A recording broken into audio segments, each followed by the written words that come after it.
Bonjour à tous. Nous commençons à nouveau le Chumash avec la première portion qui s'appelle Bereshit, au commencement, dans laquelle nous parlons bien sûr des 6 jours de la création et tout ce qui s'est passé tout au début de la création avec les différents épisodes, Adam, Ève, leurs enfants, jusqu'à ce que nous terminons la paracha de cette semaine avec presque 1000 ans d'histoire.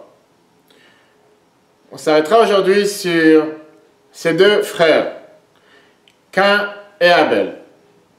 La Torah nous raconte comme quoi Caïn était quelqu'un qui travaillait la terre et son frère Abel était un berger. Caïn a désiré offrir un cadeau à Dieu et il lui a amené des fruits de la terre. Et Rashi nous explique que c'était du lin, ce qui poussait de la terre. Abel aussi désira amener un cadeau à Dieu et il a amené un des premiers-nés de son petit bétail. Dieu se tourna vers l'offrande, le cadeau amené par Abel.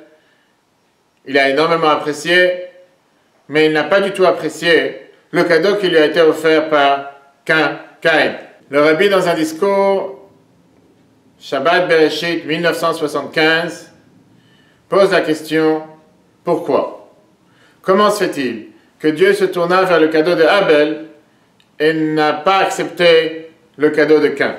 A priori, Caïn, qui était un agriculteur, savait exactement quel produit de la terre était un bon produit. Et d'ailleurs, nous l'avons vu quelques paragraphes juste avant, avec ce fameux produit de lin qui était un des meilleurs produits qui existait sur terre, qui poussait de la terre tout au début de la création. Caïn pensait bien faire en amenant justement de ce merveilleux produit. Abel, de son côté, il ne s'est pas trop cassé la tête, si on peut dire. Il a effectivement amené un animal, un premier-né, mais de son petit bétail. Mouton, chèvre. Il n'a pas amené une vache ou un taureau, du gros bétail, quelque chose de conséquent, d'important. Alors pourquoi Dieu se tourna vers le cadeau de Abel et a rejeté le cadeau de Caïn? Le rabbi donne l'explication suivante. Caïn a peut-être choisi un beau produit, un produit de valeur, mais dans ce produit, il a amené ce qui était le plus simple, le moins important. Abel a peut-être choisi un produit qui n'était pas le plus beau produit, qui n'était pas la plus grande valeur. Mais dans ce produit qu'il a choisi, il a amené le meilleur. Et de là la raison pourquoi Dieu s'est tourné au cadeau de Abel et pas au cadeau de Caïn. Alors qu'est-ce que cette histoire nous apprend pour nous aujourd'hui? Nous venons de recommencer à nouveau le cycle d'études quotidien de Rambam Maïmonide, organisé à la demande du Rabbi de Lubavitch en 1984, et nous venons de commencer le 36e cycle.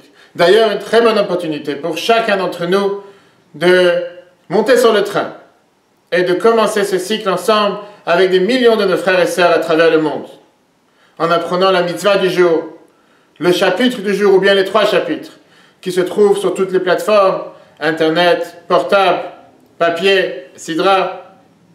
Avec ça, on peut s'unir avec tout le peuple juif en apprenant chaque jour quotidiennement la même mitzvah, la même étude de la Torah.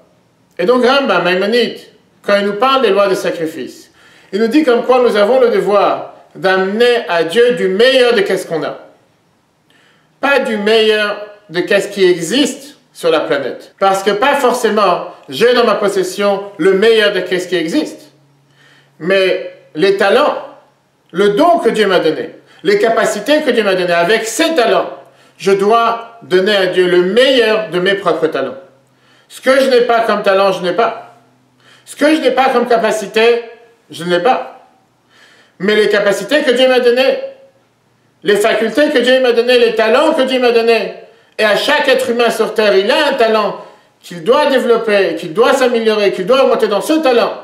Quand je décide d'offrir quelque chose à Dieu, quand je décide de faire quelque chose pour Dieu, utiliser le meilleur de mon talent pour faire ce que Dieu attend de moi. De là la raison pourquoi, quand Dieu s'est tourné au sacrifice de Abel, même si ce n'était pas la meilleure chose qui existait sur terre, mais c'était le meilleur de ce qu'il avait en sa possession. Et puisqu'il y avait les petits bétails, pour lui, il a choisi de donner le meilleur de ce qu'il a. Alors que Caïn,